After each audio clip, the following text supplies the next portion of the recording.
ویر علی ساڈا تے ہے پیر علی پاک نبی دا ایک وار مولا نو سدتے سے ایک وار علی نو سدتے سے ایک وار علی نو سدتے سے کردہ نہیں تاخیر علی کردہ نہیں تاخیر علی پاک نبی دا ویر علی ساڈا تے ہے پیر علی پاک نبی دا ویر علی سنیاں دی جاگیر علی پاک نبی دا ویر علی۔ اللہ رب العزت کی حمد و ثنا کے بعد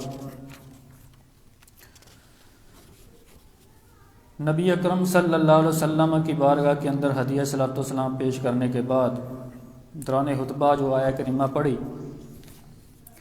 اللہ جل مجدہ نے قرآن مجید برہان رشید کے اندر ارشاد فرمایا وَيُطْعِمُونَ الطَّعَامَ عَلَىٰ حُبِّهِ مَسْكِينًا وَيَتِيمًا وَأَسِيرًا۔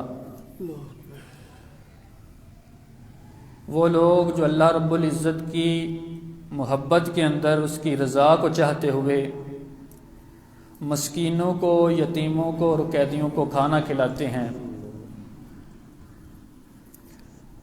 اور بے شک وہ کھانا اس لیے کھلاتے ہیں، اس کھانا کھلانے سے ان کا مقصد صرف اور صرف یہ ہوتا ہے کہ وہ رب ذوالجلال خالق کائنات کی رضا چاہتے ہیں۔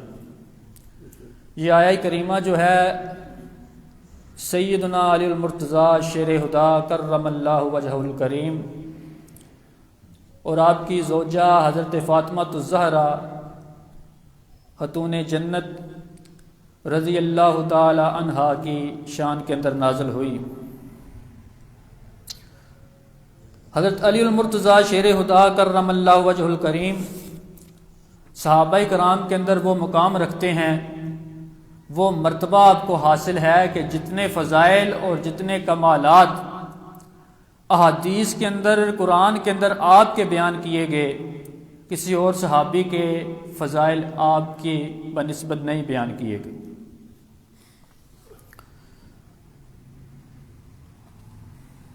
رب ذوالجلال خالق کائنات قرآن مجید برہان رشید کے اندر ایک جگہ پہ ارشاد فرماتا ہے کہ انما ولیکم اللہ ورسولہ، تمہارا مددگار اللہ اور اس کا رسول ہیں، والذین آمنوا، اور وہ لوگ بھی تمہارے مددگار ہیں جو ایمان لے کے آئے، الذین یقیمون الصلاۃ، وہ لوگ جو نماز پڑھتے ہیں، نماز قائم کرتے ہیں، وَيُؤْتُونَ الزَّكَاةَ، اور زکوٰۃ دیتے ہیں، وَهُمْ رَاكِعُونَ، اور اس حالت میں زکوٰۃ دیتے ہیں، اس حالت میں زکوٰۃ دیتے ہیں، وَهُمْ رَاكِعُونَ، کہ وہ رکوع کرنے کی حالت میں ہوتے ہیں، یعنی رکوع کرنے کی حالت کے اندر بھی وہ اللہ رب العزت کی بارگاہ کے اندر خیرات کرتے ہیں۔ یہ آیہ کریمہ بھی سیدنا علی المرتضیٰ شیر خدا کرم اللہ وجہ الکریم کی ذات کے اندر، آپ کی شان کے اندر نازل ہوئی، اور اس کا واقعہ یہ ہوا کہ آپ ایک مرتبہ نماز پڑھ رہے تھے، اور نماز پڑھتے پڑھتے جب آپ نے رکوع کیا تو آپ کے پاس ایک سوالی آ گیا، ایک مانگنے والا آیا، اور اس نے صدا دی کہ مجھے کچھ اللہ رب العزت کی رضا کے لیے اور اللہ رب العزت کے واسطے سے کچھ عطا کیا جائے۔ لیکن مولا علی کرم اللہ وجہ الکریم جو تھے وہ نماز پڑھ رہے تھے اور حالت رکوع کے اندر تھے، اور حالت رکوع کے اندر ہونے کے باوجود آپ نے اپنی انگوٹھی کو اتار کر اس کی طرف پھینک دیا، اپنی انگوٹھی کو اتار کر اس کی طرف پھینک دیا۔ تو رب ذوالجلال خالق کائنات نے قرآن کے اندر آپ کی یہ شان بیان فرمائی۔ اللہ رب العزت فرماتا ہے والذین آمنوا، وہ لوگ جو ایمان لائے وہ بھی تمہارے مددگار ہیں، وہ بھی تمہارے مشکل کشا ہیں، وہ لوگ یقیمون الصلاۃ، جو نماز پڑھتے ہیں اور حالت رکوع کے اندر اللہ رب العزت کی بارگاہ میں خیرات کرتے ہیں۔ دیکھیے اس سوالی کو، اس مانگنے والے کو نماز پڑھنے کے بعد بھی عطا کیا جا سکتا تھا، نماز پڑھنے کے بعد بھی عطا کیا جا سکتا تھا، لیکن حضرت مولا علی نے رکوع کی حالت میں اپنی انگوٹھی اتار کر اس سوالی کو دی، اور یہ بتلایا کہ یہ کریموں کا در ہے، یہاں مانگنے کی دیر ہوتی ہے، یہاں سوال کرنے کی دیر ہوتی ہے، عطا کرنے کے اندر اور دینے کے اندر ذرہ برابر بھی جو ہے وہ وقت نہیں لگایا جاتا۔ اسی لیے تو ہم کہتے ہیں تو ایک وار مولا نو صدتے سہی کردہ نہیں تاہیر علی، کبھی دیر نہیں لگائی جاتی، یہ کریموں کے در کا شیوا ہوتا ہے۔ آج میں مولا علی کرم اللہ وجہ الکریم کی شان کے اندر چند باتیں آپ کے سامنے بیان کرنا چاہتا ہوں۔ سب سے پہلے نبی اکرم صلی اللہ علیہ وسلم کے یہ پیارے صحابی خلیفہ راشد اور نبی اکرم صلی اللہ علیہ وسلم کے چوتھے خلیفہ حضرت علی المرتضیٰ شیر خدا کرم اللہ وجہ الکریم کی شان، بچپن کے اندر جو آپ کو فضیلت حاصل ہوئی کہ جب آپ پیدا ہوئے، حضرت علی المرتضیٰ شیر خدا جب پیدا ہوئے تو رب ذوالجلال خالق کائنات کے پیارے محبوب کی بارگاہ کے اندر آپ کو پیش کیا گیا، آپ کی بارگاہ کے اندر حضرت علی المرتضیٰ شیر خدا کو لایا گیا، تو نبی اکرم صلی اللہ علیہ وسلم نے ایک کھجور لی، اس کو اپنے لعاب اپنے دہن کے اندر رکھا اور اپنے دہن کے اندر رکھ کر اس کو چبایا، اس کو نرم کیا ہے کھجور کو، اس کھجور کو نرم کر کے نبی اکرم صلی اللہ علیہ وسلم نے تھوڑی سی کھجور اپنے منہ سے نکال کر، اپنے دہن مبارک سے نکال کر حضرت علی المرتضیٰ شیر خدا کرم اللہ وجہ الکریم کو گھٹی دی، جس کو پنجابی کے اندر کہتے ہیں کہ گڑتی دینا۔ حضرت علی المرتضیٰ شیر خدا کو گٹی بھی نبی اکرم صلی اللہ علیہ وسلم کے لعاب مبارک کی دی گئی، اور جب آپ بڑے ہوئے تو آپ فخری انداز کے اندر اور بڑے فخر کے اندر کہا کرتے تھے کہ لوگوں میں کوئی عام بندہ نہیں ہوں، میں کوئی عام ہستی نہیں ہوں، بلکہ رب ذوالجلال خالق کائنات کا مجھ پہ یہ فضل ہے کہ آپ رسول اللہ صلی اللہ علیہ وسلم فی فمی ھذا، میرے اس منہ کے اندر نبی اکرم صلی اللہ علیہ وسلم کا لعاب دہن ہے، میرے اس منہ کے اندر نبی اکرم صلی اللہ علیہ وسلم کا لعاب دہن ہے۔ تو پھر وہ منہ، وہ دہن مبارک جس کے اندر لعاب دہن ہو، جس کے اندر لعاب دہن ہو نبی اکرم صلی اللہ علیہ وسلم کا، اس سے حکمت کے خزانے کیوں نہ پھوٹیں؟ جب وہ فیصلہ کرے تو اس کے زبان سے عدل کے خزانے کیوں نہ پھوٹیں؟ اور جب وہ بولے تو حق پر کیوں نہ بولے؟ کیونکہ اس منہ کے اندر لعاب دہن کس کا ہے؟ اس ذات کا لعاب دہن ہے جو اپنے ذات، وہ ایسی ذات ہے جب وہ بولتی ہے تو رب ذوالجلال خالق کائنات کی مشیت سے بولتی ہے، ایسی زبان کا لعاب دہن ہے۔ وَمَا يَنطِقُ عَنِ الْهَوَىٰ إِنْ هُوَ إِلَّا وَحْيٌ يُوحَىٰ، کہ جب وہ بولتی ہے تو اللہ رب العزت کی طرف سے وحی ہوتی ہے تو تب وہ بولتی ہے، اپنی خواہشات کے ساتھ نہیں بولتی۔ پہلی فضیلت حضرت مولا علی کرم اللہ وجہ الکریم کی یہ ہے کہ آپ کو گٹی بھی نبی اکرم صلی اللہ علیہ وسلم نے اپنے دستے مبارک سے دی، اور ایسی کھجور سے دی جس کے اندر نبی اکرم صلی اللہ علیہ وسلم کا لعاب دہن ملا ہوا تھا۔ اور پھر آگے چلیے، فضائل آپ کے بہت زیادہ ہیں، کمالات آپ کے بہت زیادہ ہیں، لیکن میں مختصر وقت کے اندر اپنی حاضری لگوانا چاہتا ہوں۔ جب خیبر کا دن آیا، غزوہ خیبر بڑا مشہور واقعہ ہوا، تو نبی اکرم صلی اللہ علیہ وسلم نے لشکر بھیجا خیبر کو فتح کرنے کے لیے، لیکن خیبر فتح نہ ہوا، پھر بھیجا، پھر فتح نہ ہوا۔ نبی اکرم صلی اللہ علیہ وسلم نے اعلان فرمایا کہ علی کہاں؟ این علی بن ابی طالب، علی بن ابی طالب کہاں ہیں؟ لوگوں نے عرض کی یا رسول اللہ ان کی آنکھوں میں درد ہے۔ نبی اکرم صلی اللہ علیہ وسلم نے فرمایا کہ بلاؤ ان کو بلایا گیا۔ نبی اکرم صلی اللہ علیہ وسلم نے اپنا لعاب دہن ان کی آنکھوں پر لگایا۔ جب گھٹی دے گی تو پھر بھی لعاب دہن آپ کے دہن مبارک کے اندر نبی اکرم صلی اللہ علیہ وسلم کا گیا، آپ کی آنکھوں کے اندر نبی اکرم صلی اللہ علیہ وسلم نے لعاب دہن لگایا۔ لعاب دہن لگانے کی وجہ سے آپ کو آنکھوں کا شدید درد تھا، بیمار تھے، بالکل تندرست ہو گئے۔ نبی اکرم صلی اللہ علیہ وسلم نے لشکر کا جھنڈا حضرت علی المرتضیٰ شیر خدا کے ہاتھ میں تھپایا، اور آپ نے فرمایا کہ اب خیبر کے اوپر حملہ کیا جائے۔ جب خیبر کے اوپر حملہ کیا گیا تو مرحب، جو خیبر کا یہودی سردار تھا، جو ان کا سردار تھا جس کا نام مرحب تھا، وہ آپ کے مقابلے میں آیا۔ حضرت علی المرتضیٰ شیر خدا کے مقابلے میں کون آیا؟ مرحب، وہ مرحب جو 1000 آدمی کا اکیلے مقابلہ کرنے والا ہے، وہ مرحب جو جنگوں کے اندر جنگیں کر جنگیں لڑ کے اتنا مہارت حاصل کر چکا ہے کہ اس کے سامنے کوئی جانے کو تیار نہیں ہے، اتنا خوف اور دبدبا اس کا تھا۔ وہ کس کے مقابلے میں آ رہا ہے؟ وہ حضرت علی المرتضیٰ شیر خدا کے مقابلے میں آیا، اور اس نے آ کے یہ اعلان کیا، اور شعر کے اندر اس نے یہ للکارا حضرت مولا علی کو، اور اس نے للکارا، کیسے للکارا؟ کہا قد علمت الحیبر انی مرحب شاک الصلاح بدل مجرب، اور سارا خیبر جانتا ہے، سارے یہودی جانتے ہیں، سارا مدینہ جانتا ہے میں مرحب ہوں، اور میں وہ مرحب ہوں کہ میں مسلح ہو کے آتا ہوں، میں تلواروں سے لدا ہوا ہوتا ہوں، میں اسلحے سے لدا ہوا ہوتا ہوں، اور میں ایسا بہادر ہوں کہ جو جنگوں کے اندر جنگیں کر کے تجربہ گار بن چکا ہے۔ اے علی میرے سامنے نہ آنا، میں کوئی عام آدمی نہیں ہوں، میں بڑا بہادر ہوں، میں بڑا جنگجو آدمی ہوں، سارا خیبر جانتا ہے میں مرحب ہوں، میں ہزاروں کا مقابلہ کر سکتا ہوں۔ حضرت مولا علی کرم اللہ وجہ الکریم نے اس نے پہلا حملہ کیا کہ شیر کے اندر حضرت مولا علی کو شیر کہہ کر للکارا، کہ کیا کہا؟ قد علمت الحیبر انی مرحب شاک الصلاح بطن مجرب، خیبر جانتا ہے میں مرحب ہوں، میرا کوئی مقابلہ نہیں کر سکتا۔ پہلا حملہ کیا شیر، اور یہ بھی بتایا کہ میں بہادر بھی بڑا ہوں، میں فصیح و بلیغ بھی بڑا ہوں، مجھے شعر بھی بڑے آتے ہیں، میری فصاحت و بلاغت کا مقابلہ بھی نہیں کوئی کر سکتا۔ لیکن اس کو یہ نہیں پتا کہ آگے کون کھڑا ہے، اس کو یہ نہیں پتا کہ آگے کون سی ہستی کھڑی ہے، وہ ہستی کہیں ہے تو اس کو لوگ بہادر کہتے ہیں، اس ہستی کو لوگ شیر خدا کہتے ہیں، اس ہستی کو لوگ اسد الرسول کہتے ہیں، یہ رسول اللہ کا شعر ہے، یہ رب ذوالجلال کا شعر ہے۔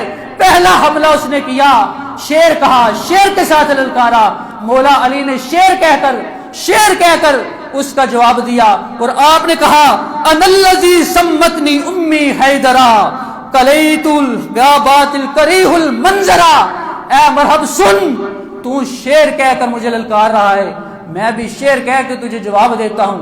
تو کہتا ہے میں بڑا بہادر ہوں، میں بڑا جنگجو ہوں، میں ہزاروں کا مقابلہ کرنے والا ہوں. مجھے بس ایک بات کہنی ہے، وہ میں یہ کہتا ہوں انا الذی سمتنی امی حیدرا، میں وہ بندہ ہوں جس کا نام جس کی ماں نے ببر شیر رکھا ہے، جس کا نام جس کی ماں نے ببر شیر رکھا ہے. کلیس الغاباتی کریہ المنظرا، اور ببر شیر بھی کوئی عام نہیں، وہ ببر شیر جنگلوں کا جس کو بندہ دیکھتا ہے تو دیکھ کر گھبرا جاتا ہے. تو بتا رہا ہے نا میں بڑا بہادر ہوں، تو بتا رہا ہے اپنے کارنامے، تو بتا رہا ہے اپنی جنگجوئی، تو بتا رہا ہے اپنا علم. میں وہ ہستی ہوں جس کو رب الجلال حال کے کائنات نے شیر بنایا ہے، اور شیر بھی ایسا کہ جس کو بتلانے کی ضرورت نہیں ہے، صرف چہرہ دیکھ کر ہی لوگ گھبرا جاتے ہیں، چہرہ لوگ دیکھ کر ہی لوگ.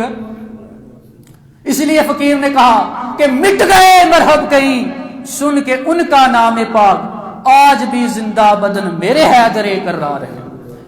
نبی اکرم صلی اللہ علیہ وسلم کے پیارے صحابی حضرت علی المرتضیٰ شیر خدا نے یہ اس کو جواب دیا. اور پھر جب مقابلہ ہوا تو مولا علی کرم اللہ وجہ الکریم، صحیحوں کا در ہوتا ہے، آپ نے فرمایا تجھے موقع دیتا ہوں مقابلہ کرنے کے لیے، پہلا وار تو کر. مرحب نے وار کیا، مولا علی نے اپنی تلوار کے اوپر روکا. پھر دوسرا وار جو مولا علی نے کیا، تاریخ کی کتب گواہ ہیں، حدیث کی کتب گواہ ہیں، سیرت کی کتب گواہ ہیں. اللہ کا شیر کا وار جب ہوا تو شیر کا وار ایسے ہوا کہ اس کا سر بھی کٹا، اس کے جسم کے 2 ٹکڑے ہوئے، اس کے گھوڑے کے 2 ٹکڑے ہوئے، اور تلوار ہر چیز کو چیرتی ہوئی زمین کے اندر چلی گئی. ایسا سخت وار اللہ رب العزت کے شیر حضرت مولا علی نے کیا. ایسا سخت وار، اتنی بہادری، اتنی شجاعت یہ کس کی طرف سے ملی؟ مولا علی کرم اللہ وجہ الکریم سے پوچھا گیا مولا علی یہ اتنی بہادری، اتنی شجاعت، اتنی طاقت کہاں سے ملی؟ تو آپ نے فرمایا یہ رب ذوالجلال حال کے کائنات کا فضل ہے، اللہ رب العزت کی دین ہے. اور کتنی طاقت، کتنی طاقت. حضرت جابر رضی اللہ تعالیٰ عنہ فرماتے ہیں خیبر کا دروازہ اتنا سخت باری، اتنا وزنی بھاری. حضرت جابر فرماتے ہیں فلم یحملہ الا 40 رجلا، 40 بندے مل کر بھی اس دروازے کو اٹھا نہیں سکتے تھے، اس دروازے کو اٹھا نہیں سکتے تھے. اور دوسری روایت کے اندر آتا ہے لم یحرکہ 70 رجلا الا بعد الجہد، 70 آدمی بڑی زیادہ کوشش کریں، بہت ہی زیادہ کوشش کریں، 70 آدمی مل کر تو صرف اس دروازے کو حرکت دے سکتے تھے.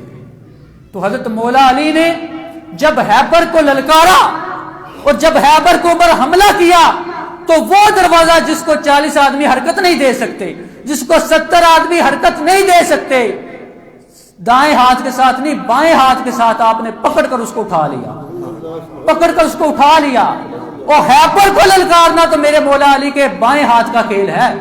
جس کو 70 آدمی جس دروازے کو حرکت نہیں دے سکتے، مولا علی نے کھبے ہاتھ نہ چک سڑیا، سجے نال بھی نہیں کھبے ہاتھ نہ چکیا، تو کھبے ہاتھ نہ چک کے آپ نے اس کو اٹھا کر ڈال کی صورت کے اندر اس کو استعمال کیا. اور اس کو ایسے کرتے، کبھی ایسے کرتے، تلواروں کا جو وار ہوتے اس کے اوپر روکتے، اور جتنی دیر تک آپ لڑتے رہے آپ نے اس دروازے کو اٹھائے رکھا. کیسی طاقت ہے، کیسا کمال ہے. یہ عقل کے اندر تو نہیں آتا، یہ آپ کی کرامت ہے، یہ اللہ رب العزت کا فضل ہے. اور پھر سنیے، آگے سنیے. آگ لوگ کہتے ہیں علی علی کرنا بڑا آسان ہے، میں بھی کر لینا، تسی بھی کر لیندے ہو، لیکن حضرت علی دی تعلیم دے عمل کرنا بڑا مشکل. حضرت علی دی تعلیم دے عمل کرنا بڑا مشکل. مولا علی دی جدوں شہادت ہوئی ہے، شہادت آپ تے وار کیتا گیا ہے، تے کتھے کیتا گیا؟ مصلی رسول دے کیتا گیا، نماز دی حالت وچ کیتا گیا. کیسا عمل. اور نبی اکرم صلی اللہ علیہ وسلم کے جب ایک مرتبہ یہ واقعہ آپ نے سنا ہوا ہے، لیکن میں یہ دوبارہ کرنا چاہتا ہوں، آپ کی تعلیم بھی آپ کے سامنے رکھنا چاہتا ہوں. یہ واقعہ آپ نے سنا ہوا ہے کہ نبی اکرم صلی اللہ علیہ وسلم آپ کی گود کے اندر سر رکھ کر سو گئے، آرام فرمانے لگے. آرام فرماتے فرماتے نبی اکرم صلی اللہ علیہ وسلم نے تو عصر کی نماز پڑھ لی تھی، حضرت مولا علی نے پڑھنی تھی نماز پڑھنے کے لیے، لیکن ادھر نبی اکرم صلی اللہ علیہ وسلم کی گود، آپ کا سر مبارک حضرت علی کی گود میں تھا. آپ جگاتے بھی نہیں تھے کہ نبی اکرم صلی اللہ علیہ وسلم اللہ کا رسول ہے، کوئی عام ہستی بھی نہیں ہے. ساری ادب کی حدیں اور سارے ادب کے تقاضے یہیں آ کر پورے ہوتے ہیں کہ حضور کو تکلیف نہ دی جائے. آپ کو جگایا نہیں ہے لیکن نماز پڑھنی ہے. سورج چلتا گیا یہاں تک کہ غروب ہو گیا. جب غروب ہوا تو مولا علی آپ کی آنکھوں سے آنسو جاری ہوئے. کیوں جاری ہوئے؟ کہ مولا میں تیرے نبی کی اطاعت میں ہوں لیکن میں نے تجھے سجدہ کرنا تھا، عصر کی نماز پڑھنی تھی. اس غم کی وجہ سے حضرت مولا علی کی آنکھوں میں آنسو جاری ہو رہے ہیں. ساڈے ملانگ جڑے نا علی علی بڑا کرتے ہیں، نماز نیڑے نہیں جاندے. تو مولا علی نے دیکھو کہ ایک عصر دی نماز وہ بھی نبی اکرم صلی اللہ علیہ وسلم دی اطاعت دی وجہ تو قضا ہو رہی ہے، اکھاں آنسو جاری ہو گئے نہیں. اس قدر آپ عامل تھے. جب آپ کے آنسو جو ہے وہ نبی اکرم صلی اللہ علیہ وسلم کی رخساروں پر آئے، نبی اکرم صلی اللہ علیہ وسلم بیدار ہوئے تو فرمایا علی کیا بات ہے؟ عرض کی یا رسول اللہ صلی اللہ علیہ وسلم عصر کی نماز پڑھنی تھی، قضا ہو گئی ہے، سورج غروب ہو چکا ہے. آپ میری جولی کے اندر، میری گود کے اندر سر مبارک رکھ کر سوئے ہوئے تھے، میں نے آپ کو جگانا جو ہے وہ گوارا نہیں کیا. تو نبی اکرم صلی اللہ علیہ وسلم نے کیا جواب دیا؟ نبی اکرم صلی اللہ علیہ وسلم نے جواب دیا اور اللہ رب العزت کی بارگاہ کے اندر دعا کی، اللہم انہو کان فی طاعتک و طاعت رسولک فرد علیہ الشمس. اے اللہ علی تیری اطاعت کے اندر تھا، تیرے رسول کی اطاعت کے اندر تھا، اس لیے سورج دوبارہ واپس لا، میرے علی نے نماز پڑھنی. اور سورج جو دوبارہ واپس آ رہا ہے نا مولا علی کی وجہ سے، وہ کیوں آ رہا ہے؟ کہ اس وجہ سے کہ حضرت مولا علی کو نماز بڑی محبوب ہے، اس وجہ سے کہ حضرت مولا علی کو روزہ بڑا محبوب تھا، اللہ کی اطاعت بڑی محبوب تھی. سورج دوبارہ اس لیے واپس آ رہا ہے تو نبی اکرم صلی اللہ علیہ وسلم کی اطاعت اللہ رب العزت کی اطاعت تھی. نبی اکرم صلی اللہ علیہ وسلم نے فرمایا ہے میرے مولا میرے علی کو نماز بڑی محبوب ہے، نماز بڑی محبوب ہے، اور وہ بھی عصر کی نماز جس کی تاکید قرآن کے اندر آئی ہے. میرے مولا میرے علی نے نماز پڑھنی ہے، اس لیے سورج دوبارہ واپس لا. نبی اکرم صلی اللہ علیہ وسلم نے دعا کی، سورج دوبارہ واپس آیا، مولا علی نے قضا نہیں بلکہ ادا نماز پڑھی. اس لیے اعلیٰ حضرت مجدد دین و ملت الشاہ احمد رضا فاضل بریلوی نے کیا خوب ترجمانی کی. آپ فرماتے ہیں مولا علی نے واری تیری نیند پر نماز. الفاظ پہ غور کیجیے اور اس کے اندر بڑا سبق ہے کہ مولا علی نے واری تیری نیند پر، یا رسول اللہ آپ کی نیند پر نماز وار دی. مولا علی نے واری تیری نیند پر نماز، اور وہ بھی عصر جو سب سے اعلیٰ حتر کی ہے. ہاں تو نے ان کو جان دی انہیں پھیر دی نماز. یا رسول اللہ آپ تو مالک و مختار ہیں، آپ نے اشارہ کیا تو سورج واپس آ گئے، نماز دوبارہ پڑھ لی انہوں نے.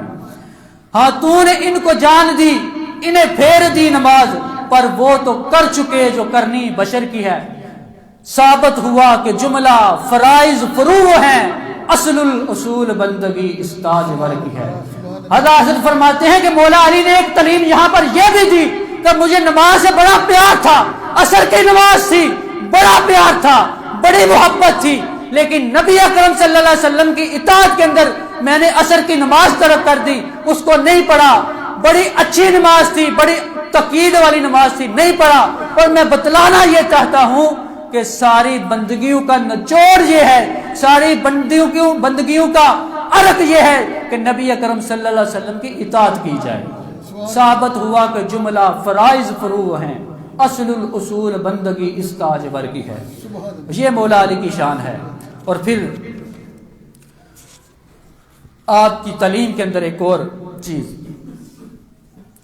جننے پیر نے نا ساڈے جننے پیر نے، بھائی میں گل سیدھی جی کرنا وا، میں تے پہلے بھی عرض کیتی سی، اسی مولوی بننے ہاں، جدو ساڈے تے گل آؤندی ہے اسی کوئی ڈنڈی دوسری پھیر جانے، اپنے آپ کو ولا کے تے نکل جانے ہیں. لیکن میں کھری گل کرنا، جننے پیر نے کدی انہیں کما کے اپنے بچیاں نے کھوایا بھی، سمجھائی جائے اپنے خاندان کو کدی کما کے نہیں کھوایا. لوکاں دی جیباں دے تے انہاں دی کی ہوندی ہے نظر ہوندی کتنے ہوندی ہے لوکاں دی جیباں تے انہاں دے نظرانے آون گے جی، انہاں دے ہدیے آون گے. لیکن مولا علی دا بڑا نام لینے جی ساڈا سلسلہ مولا علی دا ملتا ہے، ساڈا روحانی سلسلہ ملتا ہے. ہن مولا علی کی کہندے نے انہاں دے بارے دے وچ. حضرت مولا علی دی تعلیم سنو. حضرت مولا علی کرم اللہ وجہ الکریم اج دے 2 نمبر پیر جڑے لوکاں دی جیباں دے تے نظر رکھدے نے، انہاں دے واسطے بڑی سبق موز گل کیتی. آپ نے فرمایا ما نقص الکامل من کمالہ ما جر من نفع عیالہ.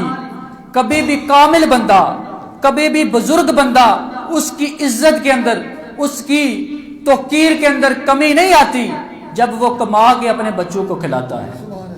حضرت مولا علی نے فرمایا کامل ترین بندہ بھی جب کما کے اپنے بچوں کو کھلاتا ہے تو اس کے کمال کے اندر کمی نہیں آ جاتی بلکہ اس کا کمال اور بھی بڑھ جاتا ہے۔ یہ تعلیم دی ہے حضرت مولا علی نے کہ تسی لوکاں دی جیب بند تے نظر نہ رکھو بلکہ کما کے تیکی کرو، اپنی اولاد نو کھواؤ تے اس کمان دی وجہ تو تہاڈی پیری وچ فرق نہیں آ لگا، تہاڈی بزرگی وچ فرق نہیں آ لگا، بلکہ تہاڈی پیری دے وچ تہاڈی بزرگی دے وچ جے اللہ دے واسطے ہوئی، جے اللہ دی رضا دے واسطے ہوئی تے طلب حلال بھی تے اللہ رب العزت دی عبادت ہے نا کہ نہیں ہے بھی۔ وہ انہوں نے فرض نمازاں بھی نہیں کدی پڑھیاں، پانچ فرض نمازاں بھی نہیں پڑھیاں، کدی روزے بھی فرض نہیں رکھے، کدی غریب دا خیال بھی نہیں رکھیا، صرف لینا سہیا دینا کوئی سہیا کو نہیں ہے۔ اج کل جن دو نمبر پیر نے تے علی علی علی علی کہنا بڑا سوکھا ہے، میں تمہیں پہلے بھی کہا ہے، لیکن علی انگر دیاں نمازاں پڑھ کے بھاؤ نا، کدی ایسی نماز تسی بھی پڑھو کہ رب ذوالجلال خالق کائنات کو پتہ ہوئے کہ میرے بندے دی نماز قضا ہو رہی ہے تو اللہ رب العزت کم از کم سورج تو دوبارہ نہیں واپس آ سکتا تو کم از کم تو جھنجھوڑ گیا کہ اٹھ میرا بندہ نماز پڑھ۔ کدی انی تے اللہ رب العزت دی بارگاہ دے وچ رو لاؤ، کدی انا تے اللہ رب العزت دا ہو جاؤ، کدی جے اپنے دل نو نبی اکرم صلی اللہ علیہ وسلم دے وسیلے دے نال، نبی اکرم صلی اللہ علیہ وسلم دے توسل دے نال اس قابل کرو کہ جدوں 5 وقت دی نماز دے واسطے اذان دتی جاندی ہے تے تواڈے دل دے دروازے جڑے نے انہاں دے اوپر کوئی دستک نہیں ہوندی کہ سانو رب ذوالجلال خالق کائنات بلا رہا ہے، حی علی الصلاۃ کامیابی کی طرف آؤ، حی علی الفلاح کامیابی کی طرف آؤ، نماز کی طرف آؤ، بار بار 5 وقت بلایا جاتا ہے، لیکن ہمارے دل اتنے کالے ہو چکے ہیں، اتنے کمزور ہو چکے ہیں کہ ہم علی علی تو کہتے ہیں لیکن وہ علی جس کے لیے سورج پلٹ آیا جن کی نماز کے لیے ہم ایک نماز پڑھنا نہیں گوارا کرتے۔ پھر یہ آپ کی تعلیمات ہیں، میں نے چند باتیں آپ کے سامنے رکھی، اس کے علاوہ بھی کئی چیزیں ہیں۔ نجران کے یہودیوں کے ساتھ، نجران کے عیسائیوں کے ساتھ نبی اکرم صلی اللہ علیہ وسلم کا مباہلہ ہوا، جب انہوں نے کہا کہ ہم حق پر ہیں، نبی اکرم صلی اللہ علیہ وسلم نے کہا کہ ہم حق پر ہیں، تو انہوں نے کہا کہ مباہلہ کر لو۔ مباہلہ کس کو کہتے ہیں؟ مباہلہ کہتے ہیں کہ دو فریق انتہائی مسلط کرتے ہیں۔ تو نبی اکرم صلی اللہ علیہ وسلم نے جب عیسائیوں کو آپ نے دعوت دی تو انہوں نے قبول نہ کی، نبی اکرم صلی اللہ علیہ وسلم نے فرمایا کہ مباہلہ کرو، تم بھی میدان کے اندر آ جاؤ، ہم بھی میدان کے اندر آ جاتے ہیں، تم بھی اپنے بچے لے کر آؤ، اپنے اہل و عیال کے لے کر آؤ، ہم بھی اپنے اہل و عیال اور اپنے بچے لے کر آتے ہیں۔ وہ اپنے بچے لے کر آئے، اپنے اہل و عیال لے کر آئے۔ ادھر نبی اکرم صلی اللہ علیہ وسلم، حضرت فاطمہ الزہرا، حضرت مولا علی کرم اللہ وجہ الکریم، حضرت حسنین کریمین، ان لوگوں کو لے کر آپ چلے گئے۔ جب چلے گئے تو میدان لگا، ابھی مباہلہ شروع نہیں ہوا، عیسائیوں کے پادری نے کہا، جب حضرت امام حسن کا چہرہ دیکھا، حضرت امام حسین کا چہرہ دیکھا، مولا علی کا چہرہ دیکھا اور سب سے پڑھ کر والضحیٰ کا چہرہ دیکھا تو اس نے برملا کہا، یا معاشر النصارى انی لارى وجوہا لو سال اللہ ان یزیل جبلا من مکانہ لازالہ بها فلا تباہلوا۔ اے عیسائیوں کدی بھی انہاں ہستیاں دا مباہلہ نہ کریو، میں ایسے چہرے دیکھ رہا ہوں، میں ایسے چہرے دیکھ رہا ہوں۔ وہ پادری کہہ رہا ہے حضور کا چہرہ دیکھ کے، حضرت مولا علی کا چہرہ دیکھ کے، حضرت امام حسن و حسین کا چہرہ دیکھ کے وہ کہہ رہا کہ میں ایسے چہرے دیکھ رہا ہوں کہ ایسے چہرے ہیں کہ یہ چہرے اگر رب ذوالجلال خالق کائنات کی بارگاہ میں یہ دعا کریں کہ رب ذوالجلال اس پہاڑ کو یہاں سے اٹھا کر اس جگہ پر رکھ دے تو رب ذوالجلال خالق کائنات ان کی بار کو ٹالے گا نہیں بلکہ پہاڑ کو اٹھا کر دوسری جگہ پر رکھ دے گا۔ یہ ایسے چہرے ہیں جن کی دعا سے پہاڑ بھی اپنی جگہ چھوڑ سکتا ہے۔ فلا تباہلوا، ان سے مباہلہ نہ کرنا ورنہ تمہاری نسلیں مٹ جائیں۔ یہ مولا علی کا چہرہ ہے، وہ چہرہ جس کے بارے میں نبی اکرم صلی اللہ علیہ وسلم نے ارشاد فرمایا، النظر الی وجہ علی عبادہ، مولا علی کا چہرہ دیکھنا بھی عبادت ہے۔ اللہ رب العزت سے دعا ہے کہ رب ذوالجلال عمل کی توفیق عطا فرمائے۔